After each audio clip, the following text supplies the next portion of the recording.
we're just gonna talk about the album announcement and what you guys thought of Undone as our fourth single from the album. This one was definitely a big drop for us, having it premiere on Revolver, and obviously it being paired with the album announcement was a pretty big deal. I saw that some of you guys have seen the vinyls, and we do have two options, or two variants, I should say.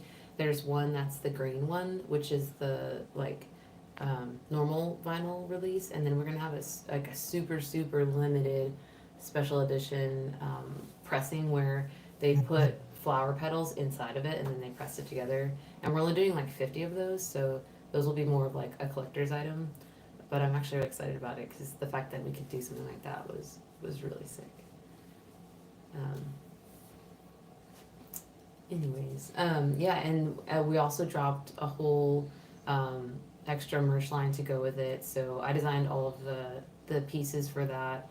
It was the long sleeve. There's a short sleeve version of the same one for Undone, and then we have these hoodie variants that are really sick. Um, and then we have like the Night Mother shirt and the shorts that go with it. I'm trying to think what else. Oh, then the CD. There's a CD version of the album that you can also get, which is, it looks a lot like the vinyl. It's just obviously tiny, and it's not gonna have the pop-up stuff inside of it. But yeah, super cool. What do you guys want to know about Undone? There's a lot of behind the scenes stuff we can talk about. I know I've shared, and I think it was my early, like one of my first streams coming back, I showed you guys a little BTS of that video because we had just shot it, and now I think I can share a little bit more because it's like out now. But let's see, how can I share this to you guys? I don't know how I'll share it to you guys from YouTube, but if you guys are on Discord, I think I'll do what I did last time, and I'll just share it on Discord again so everyone can see it. Because every time I try to mess with my Twitch, it catches on fire. So I think I'm just gonna keep it pretty straightforward and share stuff to Discord just so I can include everybody. So let me find the BTS to show you guys. There's some pretty cool stuff. And I'm gonna go shut the door really quick because it's a little noisy. 1 second.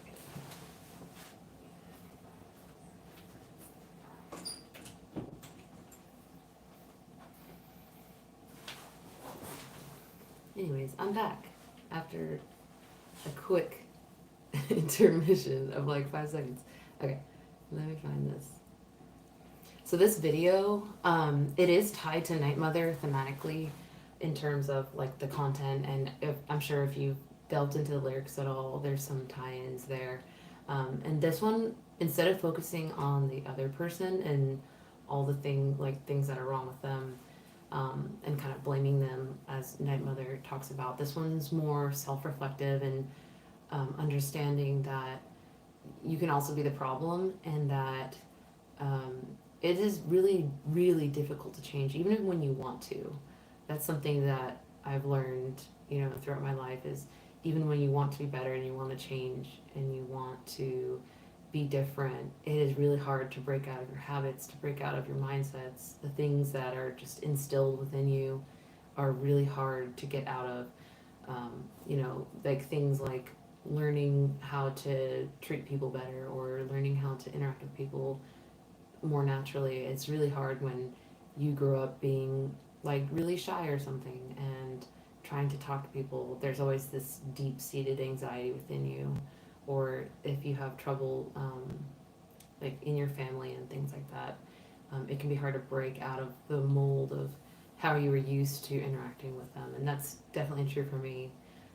So even as I work on it, I find myself discovering bad habits and bad traits of mine that even when I try to fix them, they just keep bubbling up to the surface. So that was kind of a glossy overall of Undone. Undone was a little bit more specific and darker in terms of the actual meaning of the song, but just in general. And let's go to Undone's behind the scenes. I shared this one before, but I'm gonna share it again to anyone who hadn't seen it because it's absolutely ridiculous. Let me see. Let me download this stuff.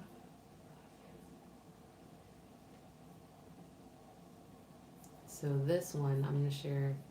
If you guys go to the Daedric Discord, which we can link to you guys. If someone could link the Daedric Discord in the chat, that'd be awesome. We have a BTS channel on there that I will be sending everything to. So I'm gonna send this one first, and we can kind of talk about it. And you guys who have seen this already, you know what's up. This was the shot that in the music video. If you see me singing underwater, this is how we got it. I realize now there was probably an easier way to do this, maybe with a shallower fish tank or a, sorry, one second, like a clear plastic container, just to not have myself drown so much. I basically waterboarded myself for a few minutes at a time because I was underwater for, I think each take was like a minute or two, and it started to go into my ears, and like obviously I'm holding my breath but having to open my eyes, and that was pretty fun. The shot turned out really cool, but I definitely had water in my ears for a couple days, so that was interesting. And then let's see what you guys. Oh, someone asked about the reason behind the ring. Yeah, so the ring behind us was more supposed to emulate a water ripple. It was kind of something that we put in the band shot to add a little bit of dimension to the shot because we had darkened everything in the background and had this like sky box above us to highlight the foreground. But then we wanted something to kind of have there to show up, and it really just worked out that it looked kind of like a water ripple, and somehow it pulsed to the beat of the song. You may not notice it in the edit, but it pulsed like right on, pretty much close to the tempo that we were playing to. And it is funny how it ended up looking like the ring. And then now of course I'm dressed like Samara, and it really was coincidental, but I'm just gonna embrace it because I think it's really funny, and it does tie in with the water because obviously she's in a well, and it's kind of scary. But I think if I had black hair, it would be pretty dead on. Let me show you guys this other shot. This is how we got the shot of, if I can open it. Let's see. Let me go to our behind the scenes stuff.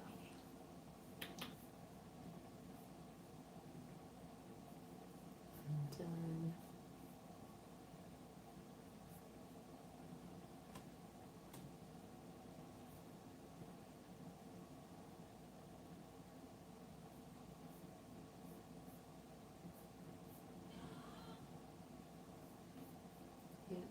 So this next thing was how we got the drum shot of Trevor. So you can see our videographers are up on this ladder together, and it was really funny because they're having to balance on this ladder and also hold their camera, which, by the way, these Red cameras are up into the tens of thousands of dollars. Maybe even, I think some of them hit like 100K in terms of cost. But it's just really funny because you have all like the super expensive equipment, and they're like, oh, we're just gonna climb this rickety ass ladder and just hope that nobody falls. So it was really fun to do that. It's just really goofy, but the shot turned out sick. It's like obviously all over the whole video. But here, let me show you this other angle of it.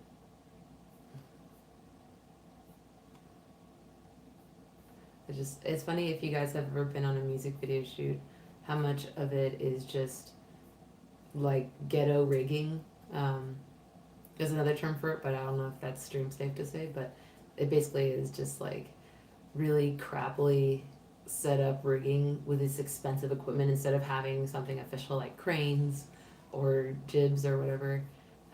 we tend to do stuff like this just because you're like, oh, I don't have time to set up all that or to bring all that in, and then you end up doing something like this to get the shot.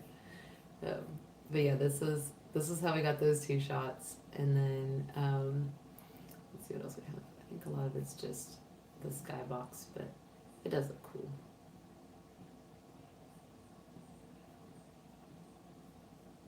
There's just a lot of shots of me waterboarding. There's this one shot of that somebody, I think I took this shot maybe of somebody of like how we saw the videographers on the ladder, and it kind of looks like a Renaissance painting to me. So that's why I'm gonna share with you guys on Discord. Yeah, if you open that, it just has like this really artistic look to it. Anyone that just joined the stream, I'm sharing all of this BTS on our Discord. So if you haven't joined our Discord, it is, let's see if I can link it. Maybe invite. I'm gonna try to send it in the YouTube chat and then the Twitch one too. And let me check if you guys have asked any questions because I don't know. So that's the Discord. Of course I'm not logged in.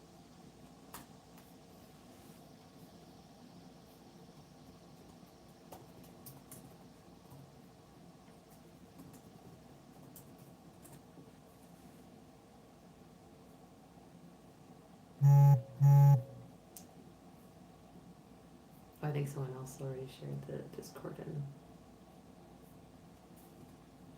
here. Okay. Or Clay, if you want to share the Discord link in the Twitch stream, that would be awesome. Yes. Well, that's cool that you guys are adding it to your playlist. So of the 4 singles, which one is you guys' favorite so far?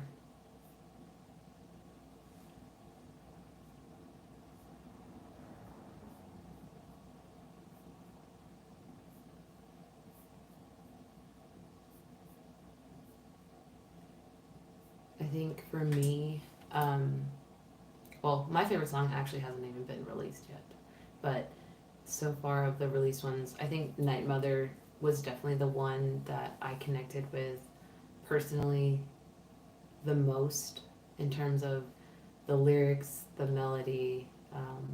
That chorus just was so impactful to me as I wrote it. I just knew that like that was the chorus of the album for me in terms of the one that encapsulates the whole feeling and emotion of this album, because that was a pretty big focus point for me on this album, was capturing the emotionality of what I was really trying to say and the story that I'm trying to tell, and not just narrate a story but really reveal like the true emotion of the song and the true emotion of that specific story. And I feel like Night Mother's chorus just captured it perfectly for me. And even like every time I sing it, it just feels just, I don't know, just really real. Like I feel like I'm just talking or just saying something from my heart and not singing a song. Like it feels like some kind of, I don't know, confession or something like that. And it's interesting because it's, you know, it's all true stories from my life, so it feels very intimate to me to talk about that stuff in a song and reveal more like personal details about myself, which can be kind of scary because you're not sure whether you should, because sometimes that stuff just can, I don't know, it can make your life more difficult, or just letting people know weak points of yours can be kind of scary because you don't know who to trust. And I mean, just like it says in the song, I mean, you trust the wrong people and you kind of get screwed over and you get hurt, and that sucks. And it sucks to be afraid to share more because you don't want to get hurt again. So yeah, that one's definitely very emotionally honest, I'll say. And I think the ones around that song, like all the other songs that were released, do have their moments too. Um, Obviously, with Undone being tied to it, with the emotion of Callous and stuff like that. But this one very much paints the narrator as kind of the one who got hurt, versus I think Callous is very much a hardening of your heart and saying like, hey, I don't care what happens to you, like I'm gonna be fine.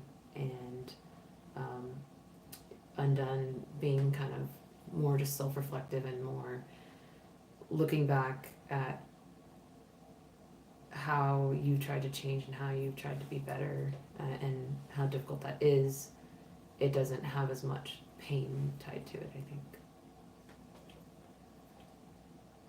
Oh, let me catch up with you guys on YouTube.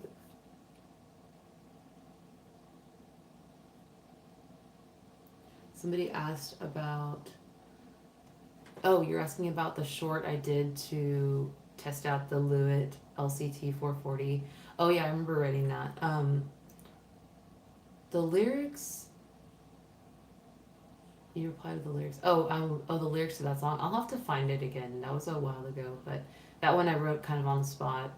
It was a like a weekend R&B style song, like just a quick beat that we looped, and then I wrote some things on top of it. So I have to go back and find my own lyrics, but it was mostly dealing with capturing the sound and feeling entranced by someone's voice. So that was basically it. But I'll find the lyrics and I don't know, I'll share them to my story or something like that. I think I have it on my personal Twitch, not personal Twitch. Oh my gosh, my personal Instagram. So I'll just comment it there or something. So if you want to find me on Instagram, if you haven't already, I do have it reposted there because I've been kind of cleaning up the Daydream account and keeping it aesthetic, I could say. Let's see. Why is the Elder Scrolls Oblivion the main inspiration? Actually, it was Skyrim, not Oblivion. I actually haven't played Oblivion yet, but I do want to. Skyrim, I get asked this a lot, and I guess I'll just keep telling it. It's fine. But so, Skyrim was like my real foray into the gaming world and like feeling like a real gamer. I had grown up with brothers who played video games, and I never really got to play. I always had to just kind of watch, and I got to play a little bit, but I didn't have my own system until Skyrim came out, and I had my first computer, and I illegally downloaded it and just got so obsessed with it. I blitzed through it, and I think it took me like 6 days to beat like the main campaign, and I remember feeling like a real gamer because I had done the thing where you like don't really shower, don't really eat, you just play this game, you wake up, play the game, you basically don't sleep, and then when you do sleep you start dreaming about it. I don't know if you guys ever do that, but when I'm so immersed into a game I just start having dreams that are basically just gameplay, and that was Skyrim for me. And every time I would get a new console, like a different console, I would just play it again.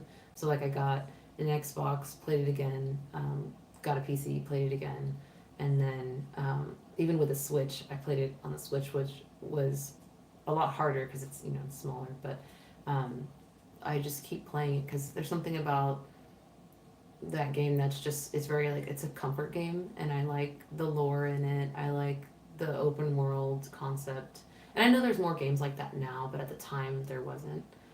So like things like Elden Ring and just like more intense games are out there, but I like the comfort of knowing like when I go play Skyrim, I know what to expect, and I think that's why I'm excited to try Oblivion whenever it's available for the Switch, which is the only console I have right now. But I do want to play that again.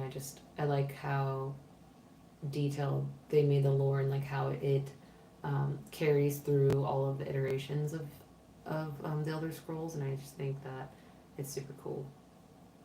I also like Zelda, so there's that too. I could have done a Zelda-inspired game, but I think I like the darkness of the Elder Scrolls. Someone asked on YouTube, uh, will As the Light Left be available in the UK soon? Want to add the vinyl to the collection. Okay. It should be. I can ask the label team. I'm not super sure on how things get distributed. I know our merch store we do ship internationally.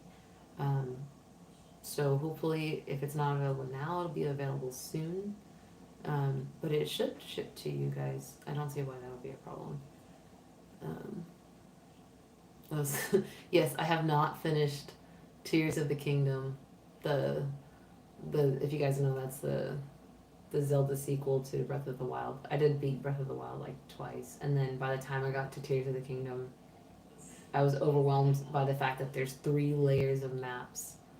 It's kind of scary. I don't know. It's intimidating to have to play a sky level, a ground level, and then an underground level. That's a lot. It's a lot to ask. So I've purposely dodged my Switch and not played it for a long time. But also I've just been busy, obviously, doing music and stuff. But I'm sure when we go on tour for Vola, I'll bring it and I'll try to blast through it and finish it finally. I know I need more than just a Switch. That's all I have. I want to get a Stream Deck, but I think for now my Switch will have to do. Oh, Boomy's in here. Boomy, do you want to say hi? Come here, buddy. He said he never gets to be on the stream, but he's also really short. Come here. Come here. Come on. Everybody wants to say hi to you. Come on. Come here, buddy. Hey, jump. Come here. Come here. Let's see if he says hi. Boomy, come.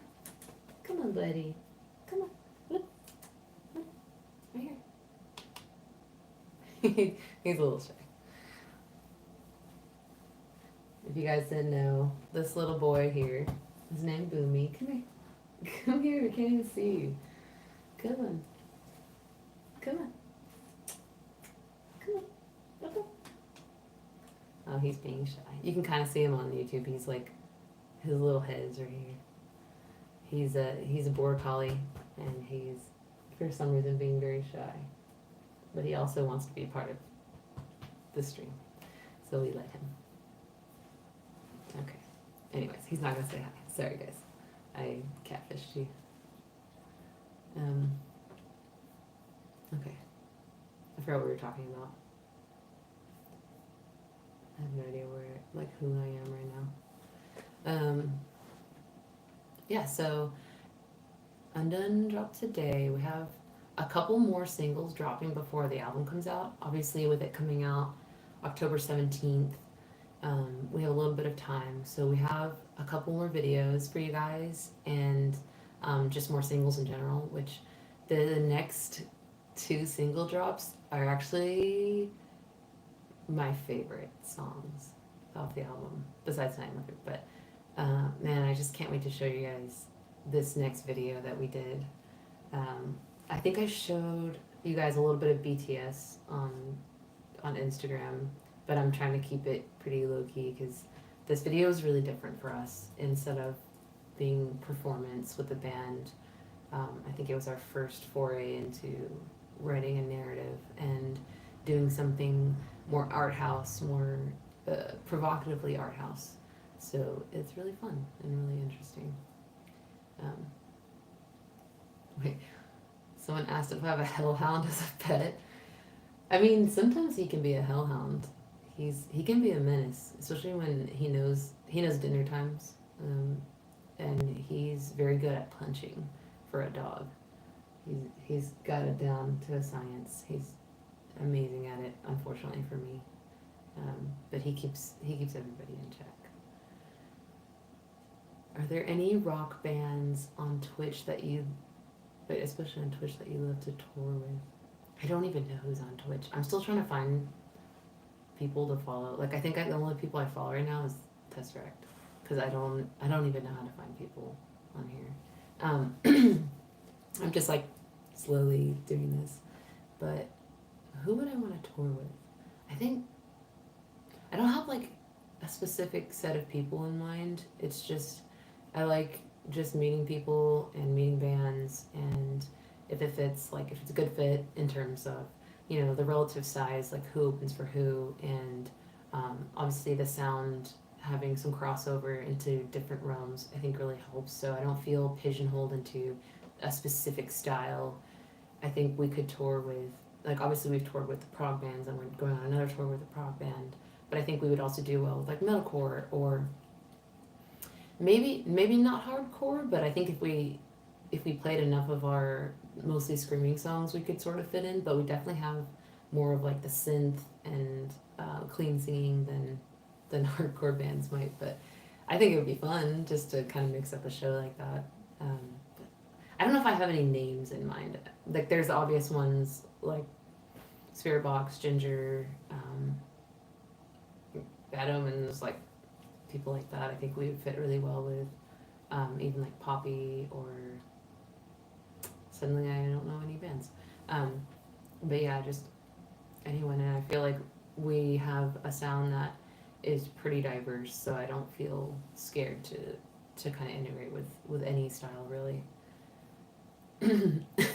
She's falling in reverse. I mean, I don't know. Maybe.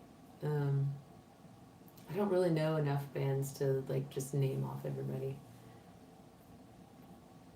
Let's see. I just messed up the chat. Sorry. Touring with Halcyon, Lizette, Vanna. Oh, I know about Halcyon and Vanna. That'd be cool. I don't know who Lizette is, but I'll have to check her out. I think I just said Halcyon wrong. I think it's Halcyon, not Halcyon. Sorry, Halcyon and Vanna. I think I know of Vanna because she also did a collab with Dal Out, and it was really sick. Lacuna Coil would be cool too. Yeah, no, that'd be awesome. I think it would fit. Like after seeing them live, I think it would be a pretty cool fit. Oh, and Rivals too. Yeah, I've known about Rivals for a long time, and they also did the soapbox thing in Atlanta like we did. So she has. If you guys have seen the meta performance from Soapbox that we did, where we went and performed in that green screen space, and then you can see it as a augmented reality. It's pretty sick, and she did one too, and her fit was cool. Tour with Textures. I know of that band. I have not listened to enough to say that, but I think they're kind of like alt, like metalcore, right? Textures. I think they're like something like that. Northland would be cool too. Name every metal band. Yeah, good luck to me. I'd fail that quiz so fast. I have been doing basically a crash course of bands that I should know about because I'm so bad about like I just kind of stay in my corner and I don't really look around or I don't like listen to a ton of music just because I'm always so busy and I'm always like writing music, so I haven't like really done a ton of exploring. So this year I made it a point to go and like purposely listen to albums, purposely listen to bands that I had heard of name wise but I hadn't listened to. So it's been a lot of that, and honestly I've kind of like I haven't memorized who I listen to, so I've just been sort of doing a lottery of choosing who to listen to. But it's cool how much is out there and like all the different styles, and even I've been going to more shows just to get a sense of how other people are performing live. And I saw Invent, Animate, and Silent Planet recently. I missed Alt and 156 Silence, unfortunately, but I got to see Silent Planet and then Invent, Animate, and they were so cool. And I learned a lot from that show on like things that they did live because obviously they have very, very sick shows, and all the lights and all the LED panels and everything was really, really cool to see. So I'm trying to go to more of those to just get immersed into the atmosphere more. And then, you know, as we tour, obviously being at those shows is a whole experience too. So I'm excited to go with Vola and hear them every night and hear all the cool local openers. I haven't checked in on everyone that is opening for us yet, but I'm gonna try to catch, you know, most of their sets before we go on every night. So that'll be cool, and it'll be interesting that we have different people opening every night for the tour. And I know that, let's see, Stitched Up Heart and, oh, I know of Stitched Up Heart and Infected Rain. They're pretty cool too, yeah. I think we would fit. What was your first foot into the metal scene? Like, first song band you ever listened to that's metal? Man, I couldn't tell you the first, because I just kind of got like thrust into music suddenly when I was a teenager. Like I was pretty sheltered before then, and I didn't have access to just listen to whatever was out there. So when I got into pirating and like LimeWire and that whole era, I just started downloading massive amounts of things. So I didn't have a specific thing I was looking for, but I would guess maybe Linkin Park was the first for me. Um, I remember listening to What I've Done when Transformers came out, and I was like, that's such a cool song, and it was like my favorite song for a long time. I think it was like even my ringtone back when people made songs their ringtone. I don't know if I didn't have a phone back then, so I didn't do that, but I probably eventually did. But I remember really liking that, and then I got into Linkin Park as in general. Um, so that would probably be the closest to metal. I know they're more of like alternative something, new metal or something, but I would say that was my first.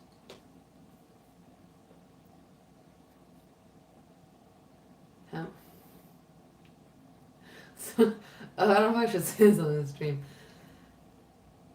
I'm not gonna answer that question. Someone asked, how many fetuses do you eat for Sunday brunch in order to keep that smooth complexion? Um, I do not do that. Thank you. I just try to take care of my skin and eat healthy. But I am like a skincare addict. I do like to like do all the things like to keep it, healthy and stuff. And I wear a lot of sunscreen every day. Even when I'm inside, I wear sunscreen. So that's why I'm paler than most Filipino people. Someone said, oh, I should collab with Bloodywood. They're cool too, man. I learned about them last year, and they're just so interesting. And they were one of the bands that really pushed me to want to include some cultural elements from my background, just to add an element of like grounding me into the music, and hearing them incorporate actual like Indian like Bollywood elements, like all of the sound elements, and then also their videos. That was really sick, and I like how well they've been received. I think that was really cool that everyone's just super interested in them. You guys want me to drop my skin routine? Sure. I guess I could tell you. It's basically just, you know what? I'll type it out later and I'll put it in Discord. How about that? We can have a little BTS chat about skincare. I don't wanna waste your time here for people that don't care about their skin or hearing about skin. Um, Somebody asked, did you naturally learn to scream or did you take classes? So actually, I had two initial, I guess you call it like, not classes, but it was like two initial people that I hit up. One of them was Cheney Crab, because I had originally asked Courtney, this was before like Spirit Box blew up, so I was chatting with Courtney and I asked, hey, can you teach me to scream? And she's like, I don't, but you should hit up Cheney. So I hit up Cheney, I learned about Entheos, they were sick, and I got to do a couple video calls with her, and then from there I also messaged someone locally. His name is Austin from Threnody, and he's also really really good at screaming, and I liked his technique, so we did a little trade there where I tried to teach him to sing and he tried to teach me to scream, and that was fun. And then after that I dove into covers. I have some old covers up on YouTube somewhere. I think my first attempt is North Lane 4D. It's not good, but I tried. And then I think from there I just kept pushing myself to just hone in the scream. And so it was a bunch of covers. And I think the one where I felt the most locked in was when I did Veil of Maya's doublespeak. And that one felt like really good, and I think it sounds pretty good for how early that was in my screaming technique. And then from there, it's just been a lot of covers. Like honestly, the covers I was doing early on for Daedric on Instagram, those were really good learning moments for me because it was different styles of screaming, it was different tones of screaming, and just hearing those people and what they're doing and trying to engage in a similar way while still kind of sounding like me. That was really cool because I feel like it was kind of like a speed run of learning different vocal techniques and not just screaming. It was a lot of singing too. Um, Someone asked if I've heard of Three Teeth. Actually, our videographer, the one that I shared in the BTS, he drums for Three Teeth now. He does their videos, and they asked him to drum for him to drum for them. So he's been doing drums for them. I think mostly for videos, but he might be going on tour with them. I'm not really sure, but it's really cool that everyone just kind of knows everyone, and he's definitely someone who knows everyone. So that's really awesome. But yeah, Three Teeth is really sick. Tea or coffee? Tea and oh yeah. I do both. So I only drink coffee once a day because otherwise I get really jittery. But I am just obsessed with jasmine tea. It's, if you guys don't know, it's a strain of green tea, which is a very specific color, not palette, like a color, not color, flavor palette where it has like this soft floral taste to it, and I just love drinking it because it's very calming. So if you guys want to try jasmine tea, there's a brand called Numi that I like, which is weird because usually I like loose leaf tea since it's higher quality, but they sell it in little bags, and it's awesome. And it's just a nice tasting tea. You don't have to add anything to it. Oh my god, are you guys bringing up the mewing clip again? I think it's like on the channel too. That was definitely like the stupidest thing I've done. Oh my god. But yeah. Anyways, collab with Alex Terrible. Yeah, that'd be cool too. He sounds cool. I wish I could scream that deep. They sound really sick.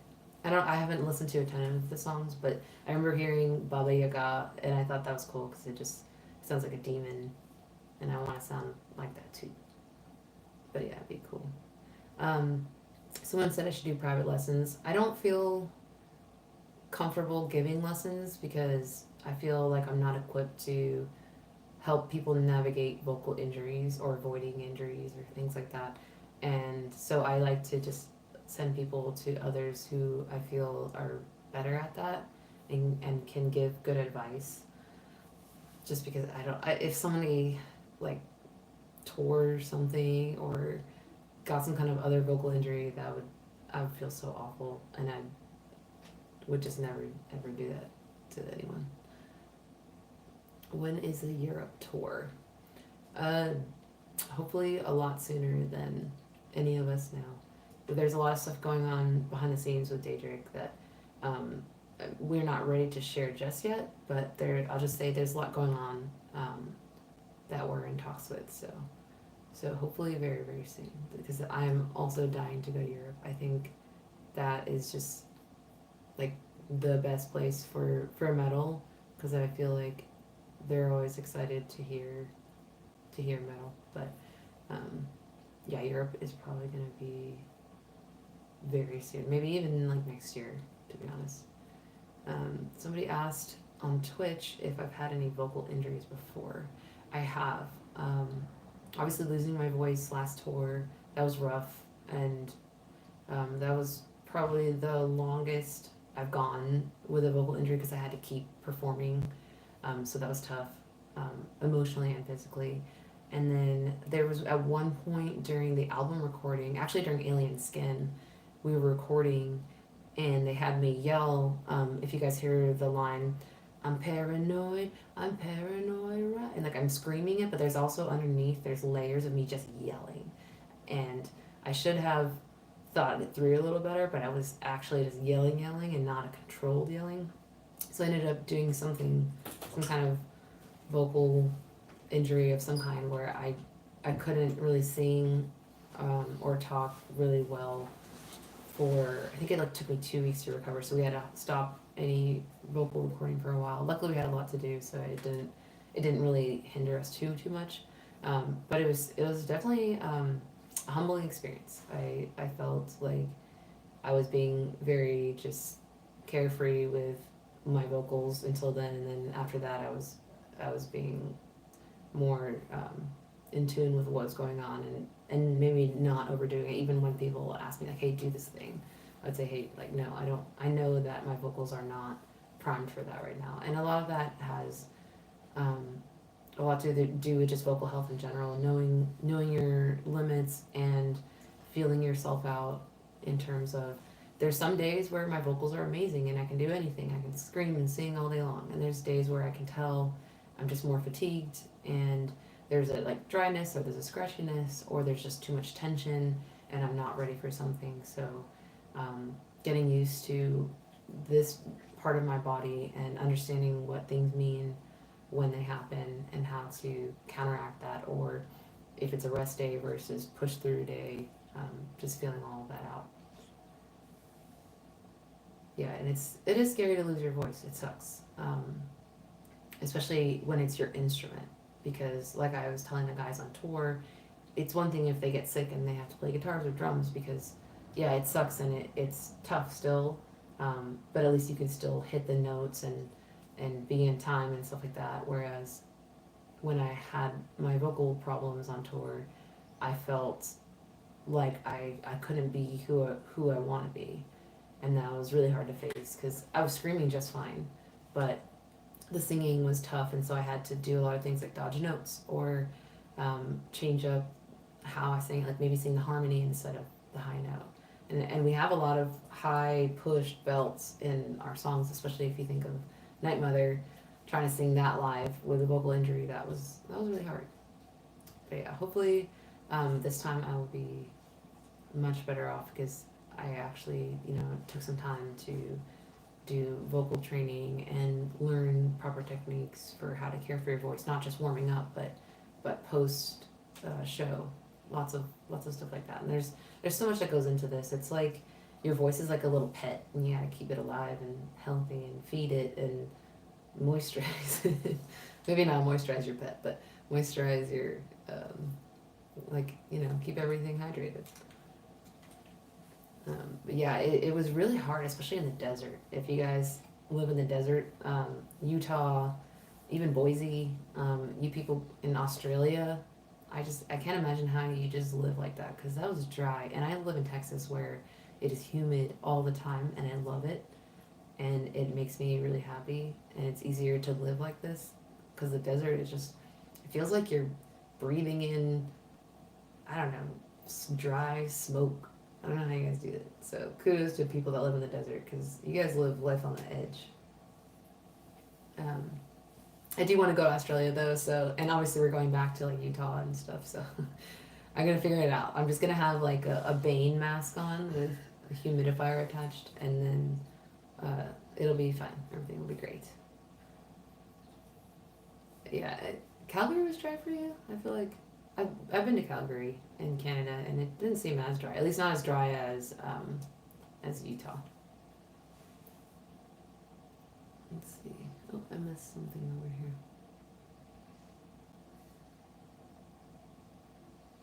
here. Oh, Clay's over there answering all the YouTube comments for you guys.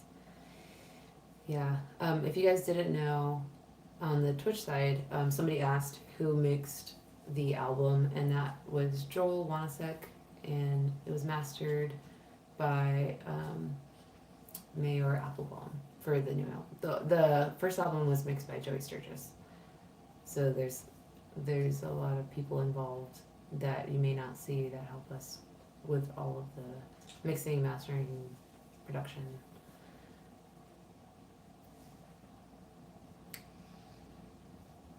Oh my god, I'm reading you guys' comments. Somebody said my band New Million were supporting a Melbourne show and the venue caught on fire. Oh my god. That's crazy. I'm sorry that happened to you.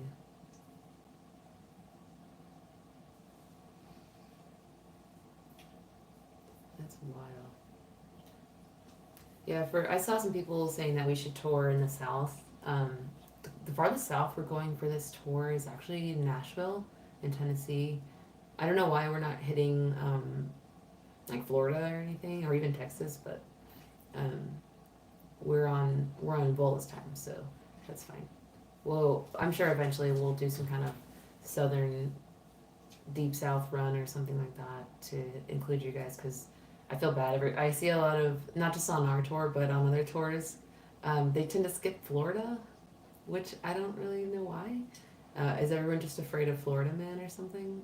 I mean, like valid because when I went there, I saw crocodiles on the side of the road, and I saw people with questionable sobriety also on the side of the road with the alligators and crocodiles.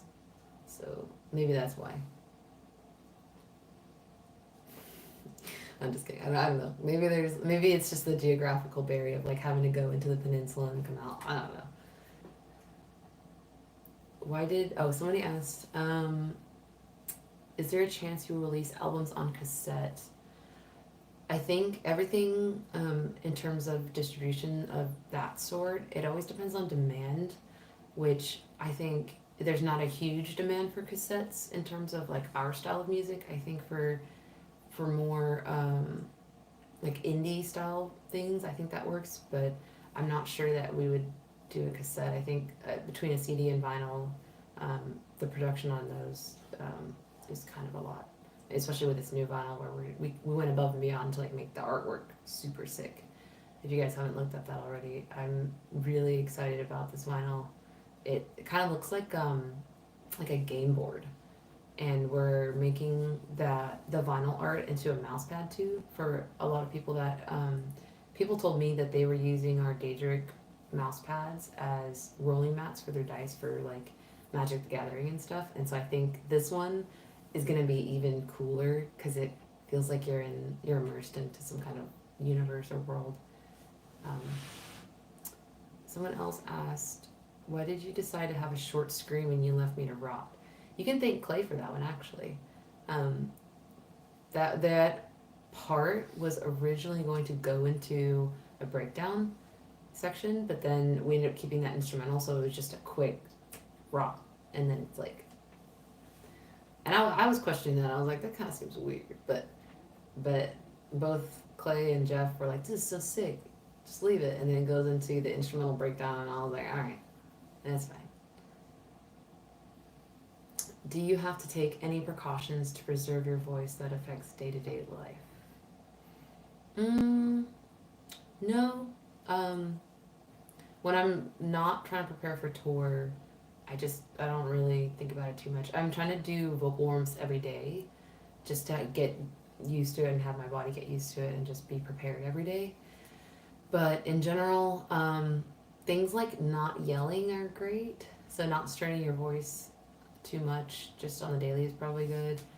I'm the most I'm doing is just if I'm not singing that day, just making sure I stay hydrated, because like I said, I think I said on the last stream, when you hydrate the day before whatever the event is. So I'll try to hydrate the day before so that I'm hydrated for that day, because that's kind of how it works in terms of your body processing the water and making sure that you stay moisturized and flourishing.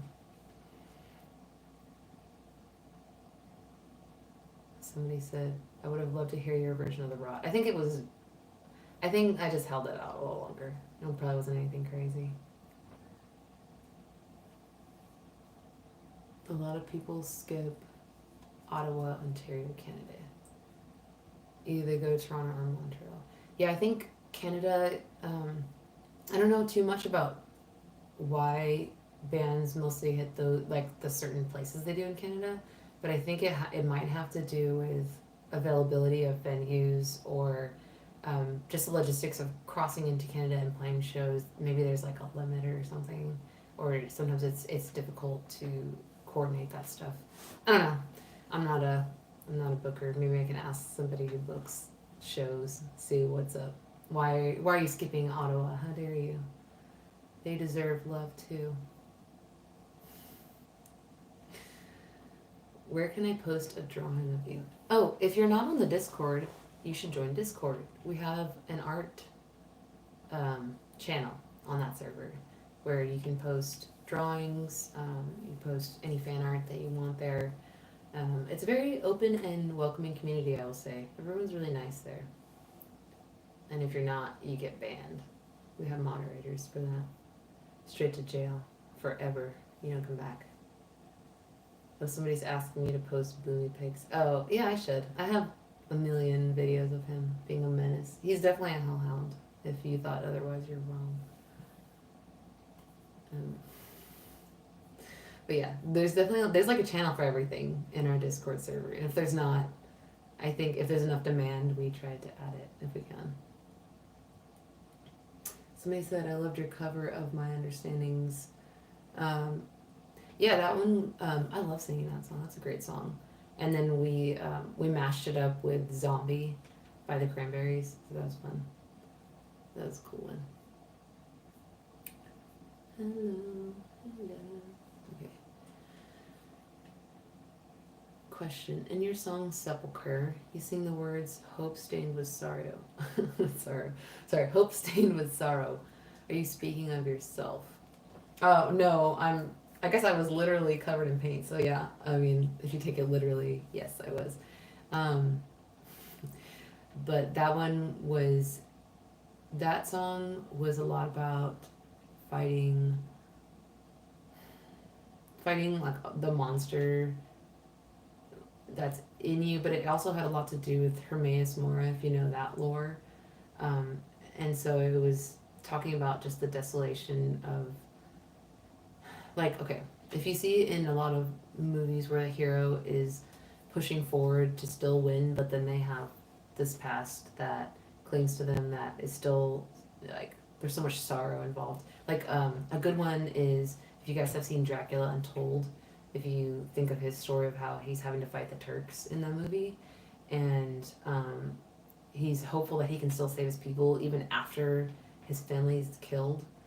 And so something like that, it kind of has a lot of meaning like that, in terms of you're still pushing through to keep going, but there's the hope that you have is stained with sorrow of the things that you've lost already. And when I think about things like, fighting in general, or even things like soldiers going to war, it's like you're still fighting because there's hope that you can make a difference and you can do something good. But there's a lot of sorrow attached to that. There's a lot of sadness involved in having to fight, because I don't think anyone truly wants to have to fight, and the fact that we do is sad in itself. That we fight other people, or that we have to fight ourselves sometimes just to get to a better place, or get to a better reality. Are you gonna have room/time to do more covers this summer? Maybe. I don't want to promise that. I do kind of miss doing the short ones on Instagram just to practice stuff. But if anything, I would do it on my personal Instagram instead of Daedric. I want to keep Daedric just Daedric, and then stuff for me I can just do willy-nilly. I did do a cover of Bodies with Outrun the Sunlight, if you guys have seen that one. That was like the first full cover I've done in a while, and it was interesting because I've never listened to that style of music. I think it's like indie rock, and then we did kind of a prog take on it, so that was cool. Let's see, what did you guys say right here? I have a quick question from Richie Strickland. Do you have anyone to custom make your wardrobe for stage performances and videos? Yeah, that's me. I do that. I hit up artists on Etsy, or I collect things from various online shops, all the way from Amazon to there's like emo websites. I don't even know what they're called. It's like something star, like Rockstar, Rock something. Killstar is one of them too. I just randomly, I'll find pieces from different stores online and put it together, and usually have a vision in my mind of what I want the the main look to be, or sometimes I'll find something that inspires it. So, like I think the white outfit, the ninja outfit, I think I got as like a set, and then I added to it, like obviously with the glasses and then the sword, and then I just got like white Doc Martin style boots.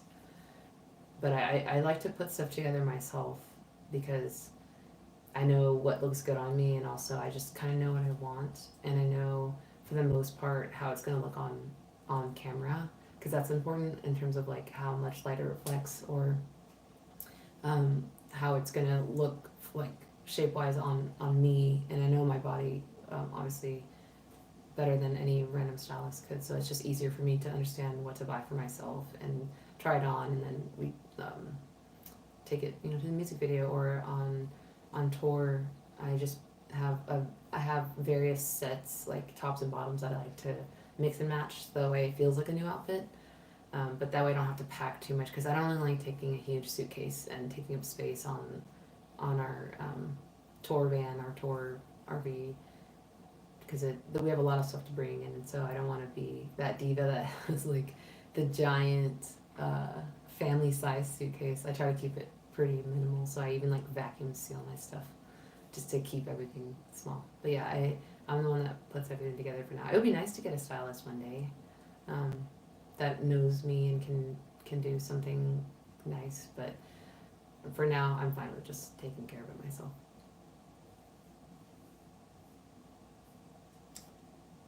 Someone asked if I'll have another show in Dallas. Maybe not too soon. We just had a show in Fort Worth not too long ago, so it might be a little bit before we do another Dallas-based show. But I'm sure, like I said, we'll do some kind of southern run or something to include more of the southern states here, including maybe even a run through Texas, because obviously Texas is the size of a whole nation, so it takes 20 hours to even get out of the entire state. So yeah, I'm sure we'll do a Texas run of some kind. Let's see, where am I? Somebody asked me another question and I missed it. Video game stream soon. Yeah, I need to connect something to this, because I do want to stream me attempting to finish Tears of the Kingdom. So I want to figure out a way to host the Switch on here at least a couple times. But I'm sure it'll probably be some kind of like HDMI hookup or something. I don't really know yet. I did it before, but it was when I had a PC, so I had more cable options. But now I'm on a Mac, so I only have like HDMI, Thunderbolt. That's basically it. So I'll figure it out. And then of course there'll be like no audio, and then it'll be horrible as usual with my tech. I always have technical difficulties. Whatever. Anyways, I'll figure it out. Don't worry. I'll try. I do want to do a stream just drawing, not making merch, but just drawing, because I haven't had time to sit and draw. So maybe I'll do that first, and we can just hang out together. And let's see. I missed another question up here. Okay, somebody asked me, I saw your Mortal music video. How the hell do you not scare people with that powerful growl and scream? I don't know. I don't think it's that scary. It is louder than you think, like compared to fry screams. Those false chord screams are pretty loud, but I don't think it's that scary. Maybe if you're like easily jump scared, but I think for the most part it's not like terrifying to hear. I don't know, maybe you can ask Jeff and Clay how it sounds in theirs. They're used to it though. We've been doing this for years, so I don't think it's that scary. Although they do always try to challenge me to go lower, go deeper. Can you make that scream deeper? And then I'm like, this is as far as I can go. And that's why I can take a book, or I can take a page out of Alex Terrible's book and just dig deeper and do better.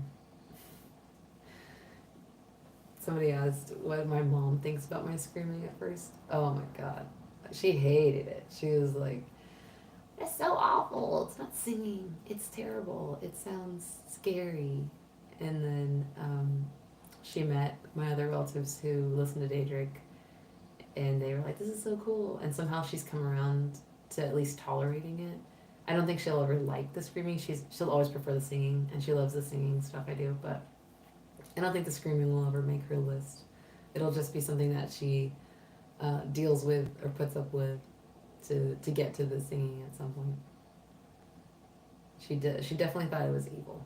Yeah, she definitely thought the website being black was satanic and dragons and stuff were satanic. But I think she's starting to understand that it's okay to tell stories of the fantasy world and it not have anything to do with Satanism or whatever, or really anything to do with evil.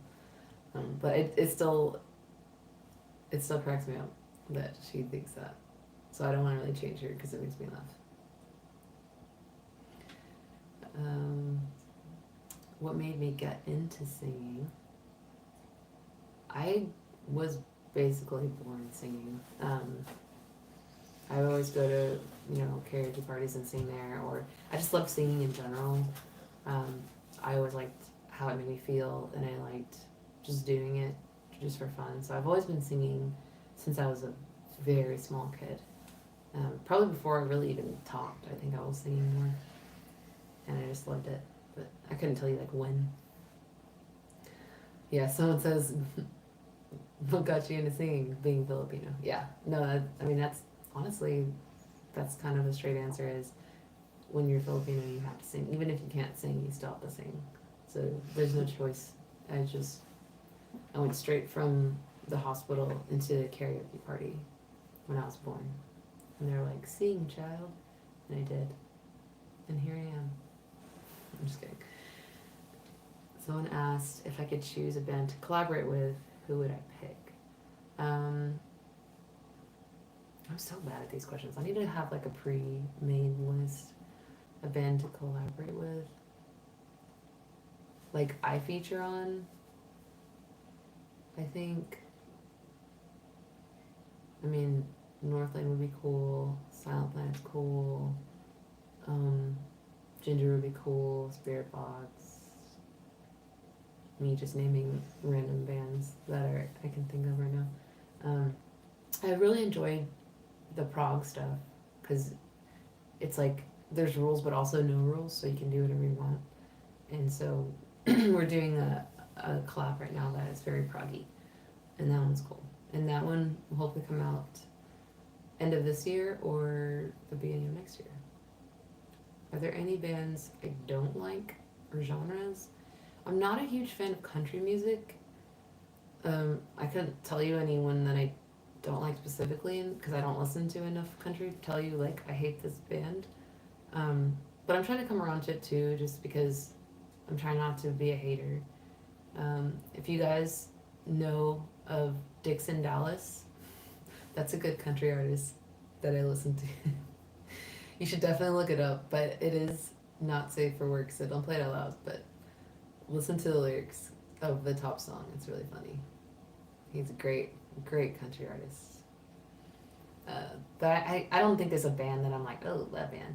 And I've heard some vocalists that I'm not a huge fan of, but I couldn't say like, oh, the whole band sucks or I hate them. It's just more like, oh, that's not my thing. There's a lot of bands I'm picky about vocals in terms of listening. I don't like to listen to vocals if they just don't sound great, or I feel like the timbre's not there or something, or if the lyrical content is just kind of corny. I'm out. I'm just super picky about that. Any future plans on singing in Spanish? I would love to. That would be fun. I did sing Como la Flor quite a lot when I was younger, so I could sing that one. But that'd be like, that's like a cover. I don't know if I guess I could write stuff in Spanish, but that would be more for my solo stuff. I don't think I would put it in Daedric. Yeah. Somebody asked about the background music. Yeah, if you weren't here earlier, the reason there's no background music is because I failed to set up the stream properly. I had it right, and then I messed it up with last stream where I was singing, and everything went south, and so I had to delete it, or I had to get rid of it, and now we're just left with this empty space. Yeah, that's it. Sorry, guys. Someone said, did you have some pipe on you? Do you have some pipe on you? Appreciate your beautiful voice and your music. Do I have some pipe on me?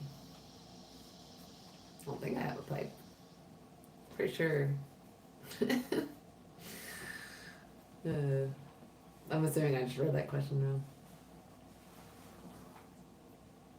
What do I think of the Oblivion remaster? I would know what to say to that if I played it, and I don't have it. So, boo to me. I don't even have a way to play the Oblivion remaster just yet. But I will at some point. I just have to make time for it and get the right equipment to be able to play it. Unless they just suddenly release it on the Switch.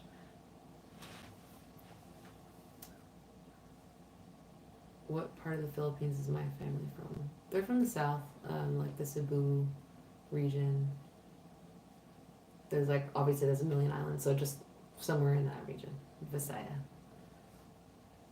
Somebody asked if I could cover Circled Me by Spirit Box. I did, that was one of the very first reels I did when we launched Daedric. I don't know where it is now. It may be out there in the world, but I might have taken it down because it was so early, and so like my lighting was terrible, background was bad. I think I had bad hair. It was just overall bad. So maybe I'd just redo it if anything, because it was just visually ugly. Someone asked if I'm gonna do a world tour. Every tour is a world tour because you're in the world. Every tour is. We're gonna go on World Tour 3 for Vola. No, I don't know. I'm sure we will. That's a lot though.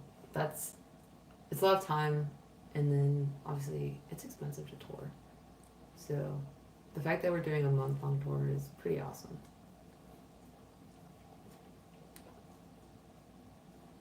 Oh, I see. Okay, so the pipe comment was Cito the Great saying, meant to say you have some great pipes. Okay, I read that wrong. Anyways. What the heck? Okay. Greetings from Ecuador. Hello. ¿Cómo está?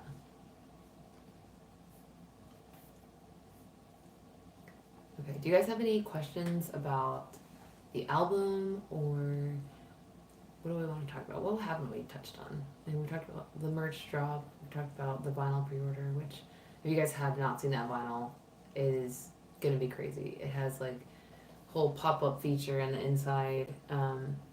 There's you guys haven't even seen the inside of the lyric booklet, but there's a lyric booklet attached to or inside of vinyl that also is really cool, with a lot of awesome photos in it. And yeah, that disc itself is really cool. The cover's cool, but the inside is like the coolest part. So yeah, there's the vinyl. We have a CD version of that, which will not have a pop-up, sadly, but I was gonna say, and then I have all the merch that I designed for this drop, and then we will have more merch later, but to be determined on what exactly that will be. So I don't want to tell you guys yet, and then I say something wrong and it's not available. So I won't do that. Somebody asked if I know Dixon Myers. No. Am I supposed to know Dixon Myers? Is that an artist? And then somebody else asked, am I able to vaguely mention the themes of these last songs for the album? The themes of them?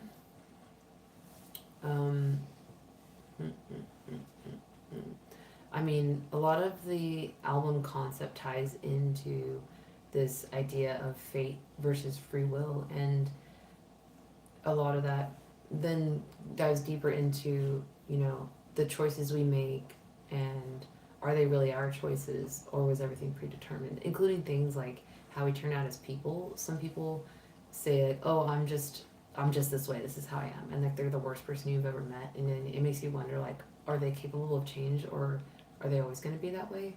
And so the album kind of like segues between talking about just general like fate and free will and general like what happens to you in life and how your life path, but also within you, are you able to control that change, or is everything within you already predetermined as well? So all the songs kind of toe the line of those things, of those concepts, and they include a lot of those concepts. And then there's more like sub topics within each song. Each song talks about something a little bit different. A lot of them have crossover, but I would say the next songs. Let me try to think of how best to describe them. It's a lot. The next song has a lot to do with pride, and especially when you're young and you think that you're just immortal and invincible. It has a lot to do with that, and just the arrogance of living like that, of thinking that nothing's gonna happen to you and you're just the best thing ever, and you have nothing to improve, or you're never gonna die. You're just gonna be young forever, and everything's great. And then the one after that has to do with themes of desire and greed and selfishness, that it turned into something really, really visceral. And when you guys see that, it'll make a lot more sense. So that's basically the next two songs are kind of in that realm. Somebody asked if Forbidden is in there. No, Forbidden was a collab with James Rakely. He's a producer slash guitarist, and just overall badass songwriter out of the UK, and we're friends with him. And that one dropped in January, but it's not going to be on the album. We only have 4 singles out for the album so far. And let's see, how did I come up with the vinyls designs? So that one, we collaborated actually with Corey Todd from Fixed. He did all of the actual designs for the vinyl, but it was really cool because he looped us in on what he was doing, and we helped with channeling the direction of the design. So that was really awesome to get to collaborate on that. But he executed everything, and he did such an amazing job. So he also did Mortal's vinyl design. That was really awesome. I don't think I could have done that to the degree where he took it, where he did the pop-up design, he did all the disc stuff, and just everything that's super intricate, he did all that. So super awesome, and I'm happy to have him on that team to help us with that stuff. Let's see, what's the inspiration to go so heavy on Forbidden? That was mostly all James. He wanted just these triplet scream patterns that were really fast and really heavy, lots of just like crazy stuff. I'd never written for a track like that, so that was really cool and really different, and obviously really, really heavy. I know some people it didn't resonate with, because the way that the song was approached was more of like my voice was just another instrument, versus I know with Daedric we tend to put my voice on the top of the song in terms of mixing.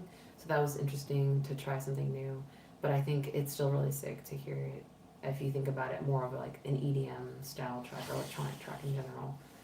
Just kind of how that works instead of hearing me clearly through the mix. Oh, sorry, there's some other questions on here. Do I have any surprising collabs coming on the new album? So we don't have any features on this album again, which is pretty interesting, because I know usually people, by like the second album, they tend to get features, but we don't have any features outside of people that co-wrote or co-produced a song. We don't have any like vocal features or surprise guests or anything like that. Somebody asked me if I'll ever release a solo album. I think eventually. There's a lot of songs that don't make the Daedric cut that are still really good. And it's not that they're like there's anything wrong with them. It's just they didn't fit the vibe of the album. So either if we don't use them for another album, I could take those and make like an EP, like a Kristen Hope EP, and do that. But with my Kristen Hope solo stuff, I'm kind of just doing whatever. So like I have the Bodies cover on there. I have some stuff coming out later this year on there, and it's just gonna be a bit of a collage of different vocal styles and different music styles on there for now. But I'm sure at some point I'll have time to do an actual solo album of some kind. I know there's a couple shorts on YouTube that people keep saying like, hey, where's the full version of this? And maybe that'll be it. Just taking the biggest demands of songs and finishing those, making them real songs, and then releasing that or something. That'd be cool.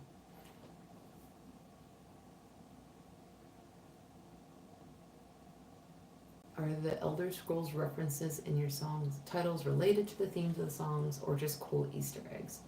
Um, for this album, they definitely are. If there's any kind of name that ties into the Elder Scrolls, like Undone doesn't have really any tie to Elder Scrolls, but Night Mother definitely does. And that one, if you look at the lyrics and then if you've played the quest line for the Night Mother quest line,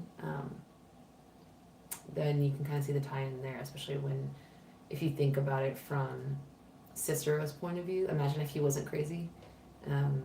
You could imagine him singing Night Mother, and it would make sense, which is kind of cool.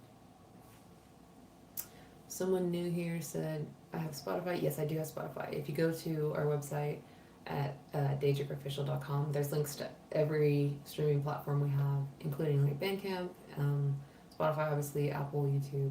You can find all the links to our music there. And I missed someone else's over here. I think someone asked if we're making it out to Arizona.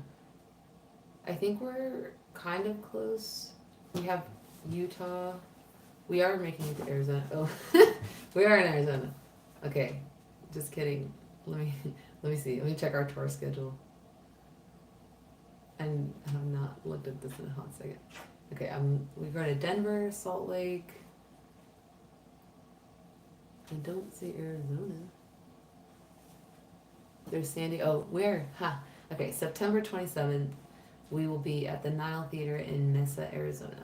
So if you're anywhere near there, I have no idea how close that is to you, but we're going to be in Arizona. If you guys are looking for us in your city, I have the tour on our website, and it should be linked on like our YouTube channel and Spotify and stuff. So if you're looking for your city, you can look there.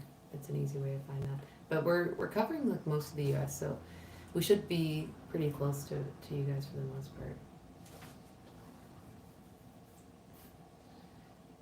Did I find a bassist? We're actually not looking for a bassist. I really like the 4-piece. I know Clay wanted to play the bass live, but he plays it in the music videos.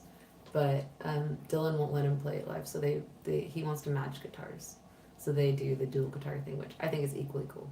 And as long as everyone's happy doing that, I'm happy doing that. And I don't know, just I like the 4-piece setup. I like the just the vibe we have going already. It's kind of scary to have people you just don't know if it's gonna work out, or like, you know, is it gonna cause problems, or just the logistics too of touring with more people gets more expensive, and trying to make sure everyone's covered in terms of housing and making sure that, you know, we can fit everybody in our touring van or RV or camper or whatever we bring. It gets a little more difficult the more people you try to bring. So we just have our laptop as our bassist, and it does a great job. It never messes it up. Somebody else asked, do you have any inspirations for your style of singing or music? It's a huge collection of just over my life, like things that I've picked up. Early inspirations were Mariah Carey, Whitney Houston, Christina Aguilera, because of my mom. She listened to that kind of stuff. Even like Barry Manilow, I remember listening to. And then when I got into the rock scene, it was bands like Linkin Park, early Maroon 5, what's the name of that band? 30 Seconds to Mars was a huge influence. I really liked his voice. And then 3 Days Grace. And then going into like metal, it was like real metal. It was Asking Alexandria of Mice and Men, Seosin, and then like more proggy stuff like Circus Survive, Tesseract. Um, and then when I was learning to scream specifically, I liked the tones I heard from Veil of Maya and Northlane. So those were the two bands that I was trying to emulate very, very early on. And so that's why I was most interested in false chord screaming, because I liked the power and I liked the just the aggressiveness of how it sounds. I like that I can enunciate better than I do with fry screaming, because I have yet to find a fry screamer that I can understand what they're saying, and I like to be able to understand what I'm saying, not just for me but like other people. So I appreciate fry screaming, but I think false will always be my main, just because I like it and I feel more comfortable doing it, especially when I'm switching between singing and screaming. Um, I just find it more natural to me. Have you thought about doing a song in Dovahkiin? I did do the it's like the main Dovahkiin, like that thing. I did that on YouTube. Um, so I have just like that piece of me doing that. So that's probably it. And then of course I did the Nazgul theme, which is kind of similar, but obviously in the Nazgul language. Would I ever team up with Amy Lee? Oh hell yeah, yeah. She's another influence I listen to a lot. I was super into her style of singing and her style of the music, and even like her look. I always liked that a lot. I never went like full scene or emo or anything like that, but I really liked her vibe, and she still obviously is amazing. I would love to work with her. Someone asked, "Am I planning to perform in Hungary in the near future?" Yeah, when we go to Europe, I'm sure we'll make a stop there, and we'll be in Hungary. But it would obviously be like a more like European wide tour. Whatever cover song, "We Are the Night." I'll have to look it up. Oh my god, do I have OnlyFans? No. Get away from me. Go away. Leave. No, I'm just kidding. But no, I'll never do that. If I ever had OnlyFans, you would just see pictures of Boomy. It would just be Boomy. You'd be like, look at this cute dog. You need to sponsor him. And then it would be that Sarah McLachlan song, "In the Arms of an Angel," so that you'd feel compelled to send him money. No, I would never do that. I would never sign up for OnlyFans. That's a trap. Someone said, "Oh, you're listening. Oh, are you listening to Daedric for the first time?" Yeah, that is me screaming. Oh, I'm sorry, I missed your question about Andromeda. Um, what was the goal of Andromeda? So actually, that was an interesting connection, because he had posted on Facebook about looking for someone to do a cover of The Rumbling with him, because he had made this really cool Genty version of The Rumbling by Sim, and he was just like sourcing vocalists, and I responded to him, and he was like, yeah, this would be sick. So I did that with him. That was our first collaboration that we released officially, and then from there we did our original collab track, Abandon, which I love that song, and it ended up being placed for what is it called, RS6, or was it something Siege 6 Siege or Siege 6, I forgot the name of that game, I don't play it, but it was like RSS for the Knock Elite skin reveal. That was really cool, and I think it fit really well.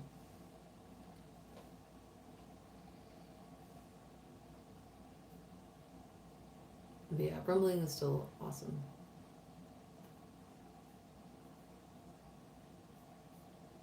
Okay, R6S. What does it even stand for? I forgot. Rainbow Six Siege, right? I think it's something like that. I've never played it, so I don't know. I never really got into like the new world of gaming is kind of crazy. Like I played Fortnite a few times, and I'm like, I can't enjoy this. There's just too much happening and it's scary and people are always rushing you and I'm like, this is why I play open world solo because then I just have to worry about NPCs and not scary people jumping down on the sky and just obliterating me and then I never get to actually play. It's a lot. It's too much. Have I seen the charismatic voice? And are you baffled you haven't been on there? I've seen a couple of her reels, and I know about the thing where they put the camera down Will Ramos's throat. I know like that's been a thing for a while too, but that was the one that like really like took off because everybody was like, "That's so cool." Um, I don't really know what I would do on the charismatic voice, but they seem cool. Yeah. I think I missed a couple questions over here. Was it painful falling from heaven? No, it came from hell. Crawled up. Oh, a mountain goat.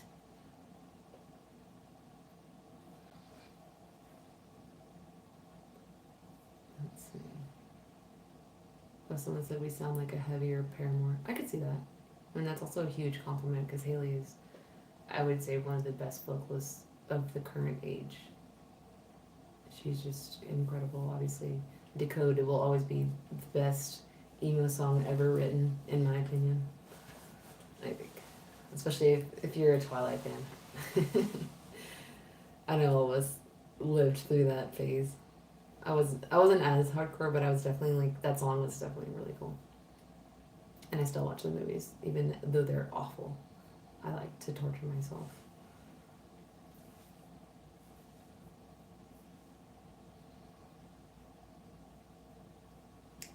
Yeah, I'm trying to think of other BTS I can tell you guys about for Undone. Um, anything cool we did.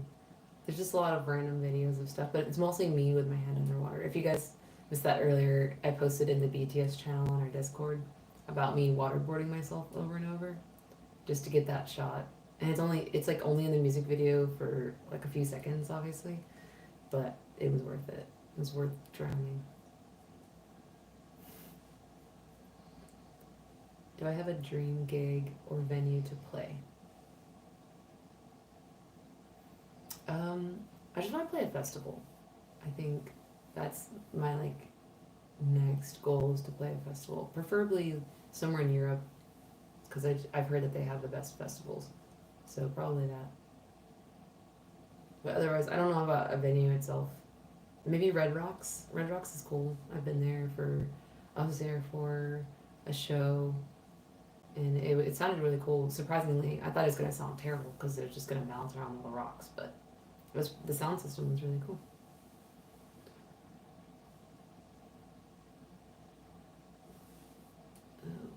Oh, hello to everyone who just. I saw a bunch of people just jump on and say hi. So hello to all of you.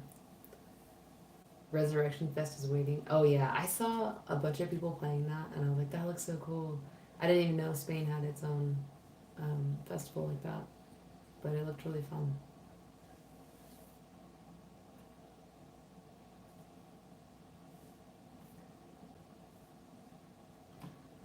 I literally cannot remember what I've said already, but yeah, if you guys haven't already, the pre-save and pre-order for the album is live. So if you guys use Spotify, we have a pre-save link that you can pre-save the whole album. I think Bandcamp has one too. Maybe they all do. I don't know, but I know for sure we have Spotify, and then we have the pre-order. If you guys like physical copies of stuff, we have the CD and then the vinyls. Um, and I will say, I think you guys are gonna love these because not only is the vinyl and the CD like design beautiful on the outside, I really think this album, when I listen to it on like a good system, it sounds so good.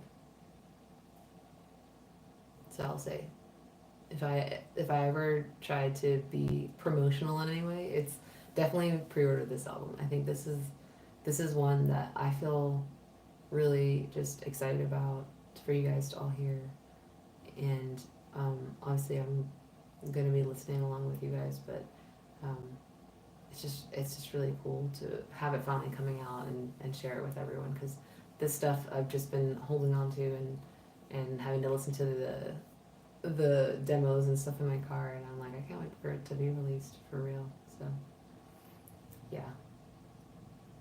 Am I happy with the way the live performances sound? Yeah, I think so. I mean, I'm not in the crowd, so I don't hear what you guys hear, but looking back at video clips from the crowd, from what you guys are sharing on socials, it sounds really good to me. So you would have to be the ones to tell me if it's if it sounds bad, but from what I can tell, it sounds like everything's pretty awesome. Oh yeah, someone said congrats on playing with Vola. Yeah, I'm really excited about them. They're really cool, and that's all I know. I've kind of been delving into their catalog because I didn't listen to a ton of their music before, but it's actually really sick. I like how it's heavy but also just really easy to listen to because the way that they structure the songs and the mixes and everything. And if you guys haven't heard or haven't listened to them, I definitely recommend Cannibal. That's a really good track. Just saying. You should definitely listen to that. Someone said I would sound great with bands like Smash Into Pieces. I don't know who that is. I do know We Came as Romans, In Flames, Camelot. Don't know Lost Zone, and of course 30 Seconds to Mars. Yeah, that'd be cool. I don't know if you're meaning like feature on that, but that's sick. Is there a release date for the new album? Yeah, so it's okay, I'll answer it again. It's October 17th is the official release date. I think if you pre-order on Bandcamp, you get access, like some kind of early access. Don't quote me on that, but I saw that on the Bandcamp, so maybe there's something there. But the official release date is October 17th. So that'll be for both the streaming and for the physical releases. All that stuff was gonna go live all at once. How long will the album be? I think it hits right at exactly 40 minutes. It's like a great driving album. If you like me and you live in Texas, it takes me 40 minutes to get anywhere because of how big everything is and just traffic. So sometimes I just put it on and see how long it takes. So yeah, 40 minutes is the exact time. Would I ever add traditional instruments and sing in Filipino? I would sing. Yeah, I could sing Tagalog. That's the dialect that I know the most. There's like 1,000 dialects, but Tagalog is the one that I could sing if I ever added stuff. And then I don't know if there are any like specifically traditional Filipino instruments. They might just have adopted a bunch, but I could look into it because that's something that would be really sick to introduce into the music. But yeah, I would absolutely be open to that. Someone else said, do I have a favorite song from the music? From what's released, I think Nern's up there for me, Mortal and Night Mother are probably my top 3 from what's released. From what's not released, there's a couple, well, almost all the ones that are still yet to come out that I love even more than the ones that are out, so I can't tell you the names of those. Well, no, the names are out. Okay, they're like shadow names, but Sand Tiger is one of my favorites. If you guys see that on like there's a little preview of the names that you can see on the album. So Sand Tiger's one, Dark Legacy's another one. The Other Terror is up there for me. And a couple of them will actually be playing on tour like right before they drop, so you'll get to hear them live before you hear the official released versions too, which is cool.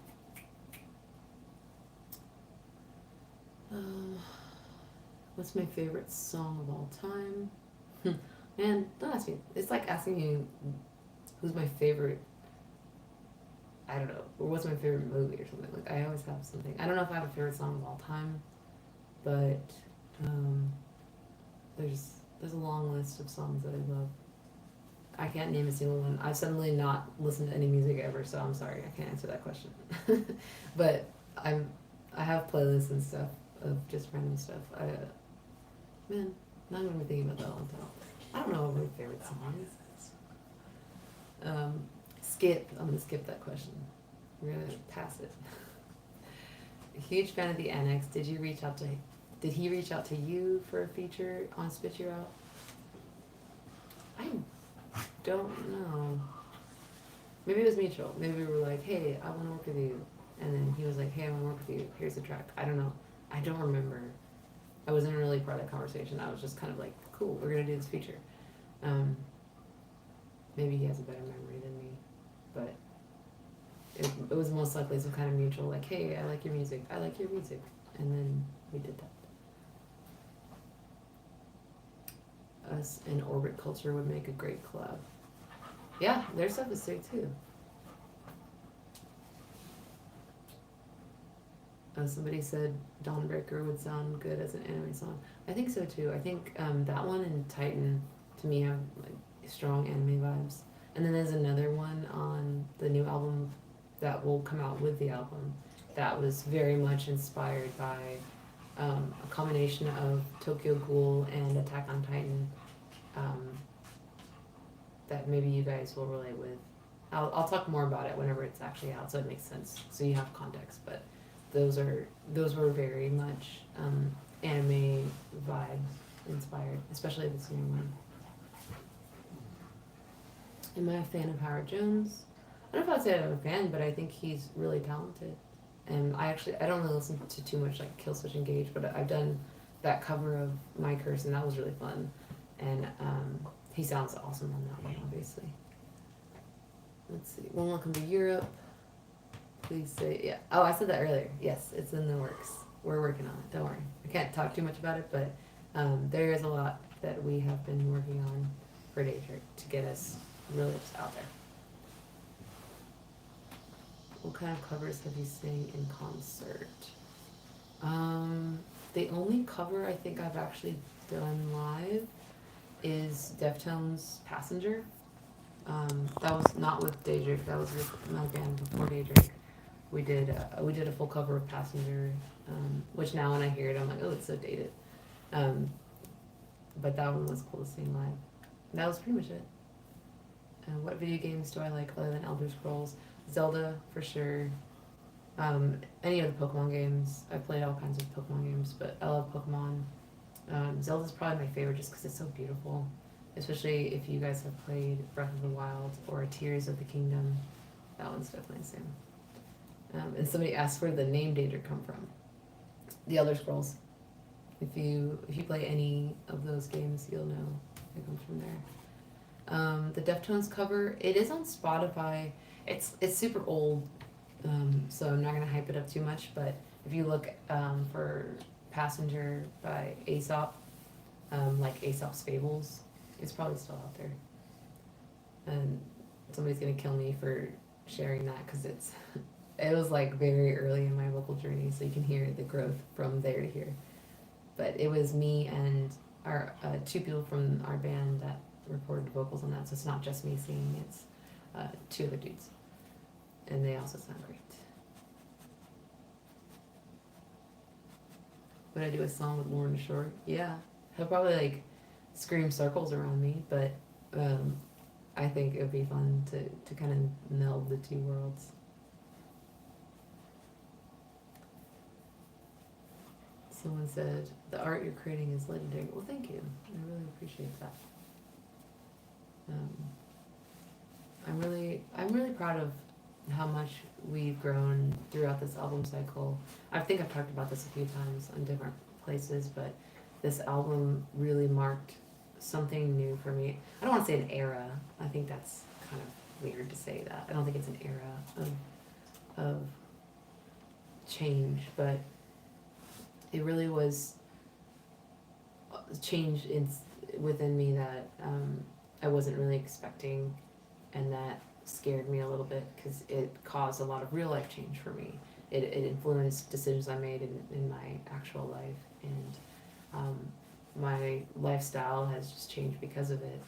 And it's not exactly just the album, but digging deeper into my own experiences, my own life, and then my emotions about those kind of unlocked something for me. And it shows in the writing.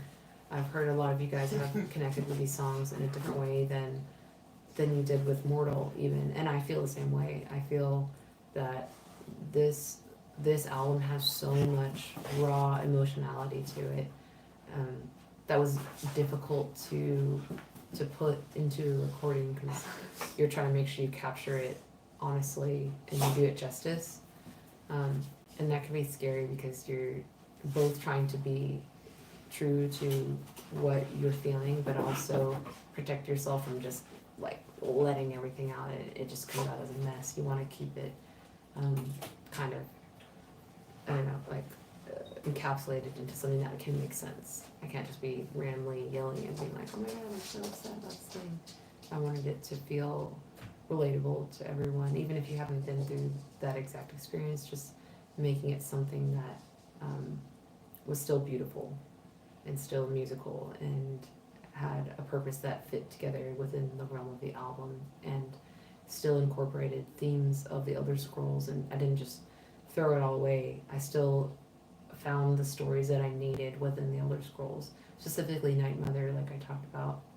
If you think of it from Cicero's point of view, if he wasn't completely mad and crazy, he felt betrayed, and he felt like he just implicitly trusted the Night Mother and just like had this weird obsession. But for me, it was like real life stuff that I was sifting through and kind of trying to work through, because I'm the type of person that just boxes everything up and puts it on a shelf, and I'm like, that happened, it's in the past now, I'm just gonna move on. And I was so used to just boxing up everything that I hadn't really experienced or lived through my emotions on what happened. And so this album was kind of like a weird therapy for me to go through and open up those boxes and revisit those experiences and think about, hey, how did I really feel about this, and what are the impacts of that? Because there are a lot of unseen impacts of things. Even when you don't deal with them right away, they still manifest in things. And that's kind of what I was referring to with Undone, is it's a lot of self-reflection of realizing that, oh, I'm not just this like amazing person who never does anything wrong. I have things that I've done that have hurt other people or have impacted other people in a negative way, and it's time to address those and try to change and try to do better, even if you repeatedly fail to do so. And that's kind of what I'm referencing in the lyrics for Undone, is I keep repeatedly failing to be better and do better, and that's hard to face. And it's not that it's okay, it's just part of being human. It's part of life, is failure and realizing that you're not always the good guy. Sometimes you're the one that causes people pain or causes just the hurt that it's not like you even intended it. It's just who you are, and that sucks.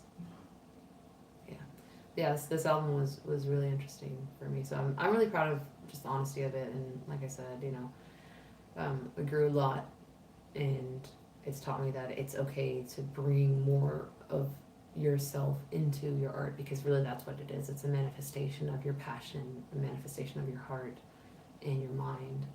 And so unlocking that and releasing that was truly cathartic and horrifying at the same time. So that's basically this album. The horrors within.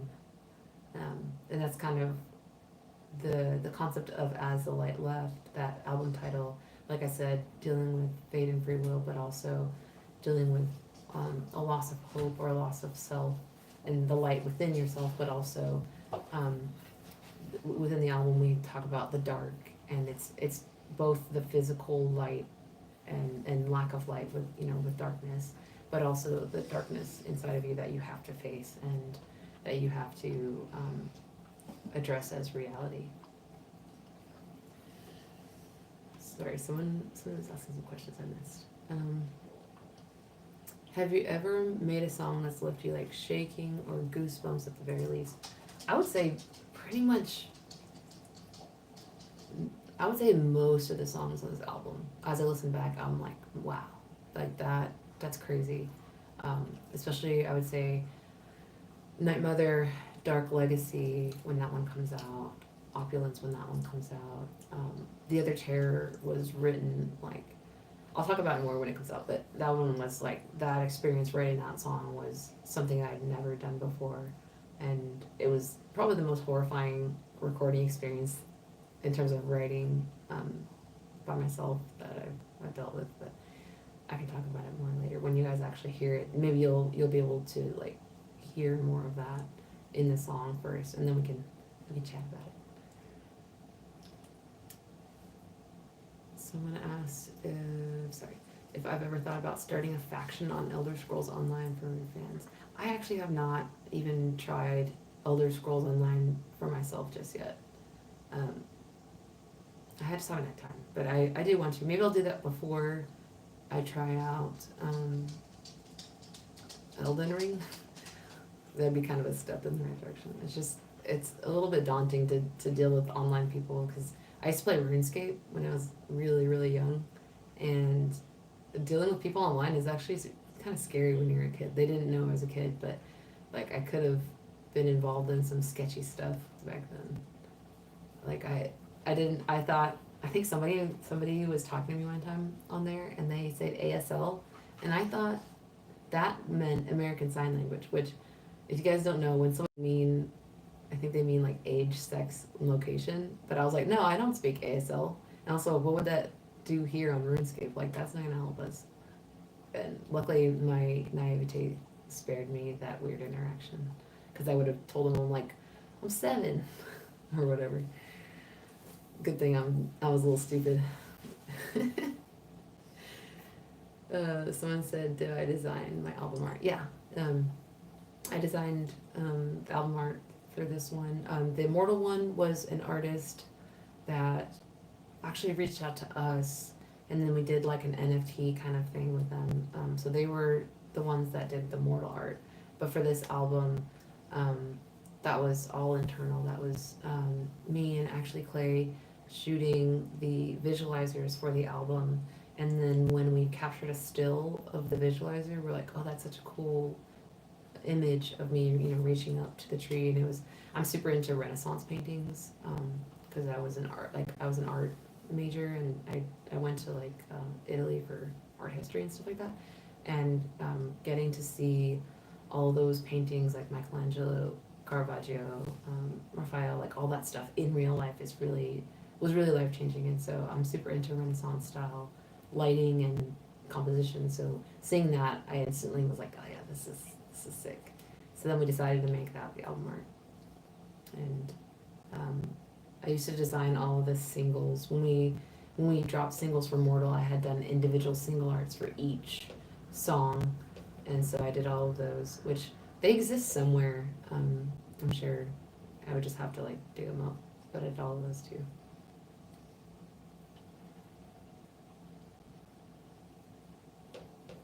Yeah. Anyways, I guess I'll kind of wrap up our live stream today just by saying, thank you guys for joining and chatting with me, because it's really cool to have people to connect with on this stuff, as the whole team, not just me, but everyone in Daedric is really pouring so much into this. And so I appreciate you guys, and the fact that you guys are invested on your sides on what you do in terms of doing things like supporting us through buying merch or buying the album or coming to shows. All that stuff really helps us to keep growing and to keep going, because I know this day and age it's hard to be a band. It's not only expensive, but it demands a lot from you, time wise and investment wise, physically, mentally, emotionally, all this stuff. It isn't easy. So I appreciate you guys being here and being part of this with us and following our journey. And I've seen a lot of you guys pop up and say, I've been following you since X thing, whether it was before Daedric or just coming, day one on Wretched and then being part of Mortal. It's really cool to have you guys along that journey, because we're figuring stuff out too and trying to figure out who we are and who we want to be. And it's just awesome to have people that are part of that. So I appreciate you guys, and I'll leave you here. I'll say bye, and I'll chat with you soon.